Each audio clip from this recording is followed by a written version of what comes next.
কি দেখছেন? প্রিন্স আমার নাম। বয়স কি মনে হয়? 30-35? ভুল, 45 পেরিয়ে গেছি অনেক আগেই। তবে চেহারা খানা রেখেছি একেবারে মাখন।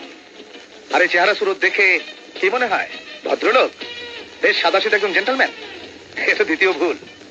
আসলে আমি ভণ্ড, উৎকৃষ্ট শ্রেণীর চিট, প্রথম শ্রেণীর ধাপ্পাবাজ, চতুর্থ শ্রেণীর টাউট, এক কথায় সলিড ভণ্ড। এই হোটেলটিতে আমি গত 20 দিন ধরে আছি। অ্যাডভান্স করেছি মাত্র 500 টাকা। এরপর আমি টাকা দেই উনি, ওরা চাই উনি, চাইতে কি করে? ম্যানেজার হোটেলে আসার আগেই আমি কেটে পড়ি, উনি ঘুমিয়ে গেলে আমি ঢুকে পড়ি। ভাবছেন আজ এতক্ষণ পর্যন্ত বসে আছি কেন? কারণ এই শহরে আজকেই আমার শেষ দিন। এত ধাপ্পাবাজি, এত ভণ্ডামি করেছি যে এই শহরে আর থাকাটা বিপজ্জনক। পকেটে ফুটো করিও নেই, তবে একটা বিদেশি ব্যাংকের চেক বই আছে। এটা দিয়ে শেষ ভণ্ডামিটা করব। ওই যে ম্যানেজার সাহেবের পায়ের আওয়াজ পাওয়া যায়। এই যে মিস্টার, আজ ধরেছি। ধরেছি মানে? What do you mean?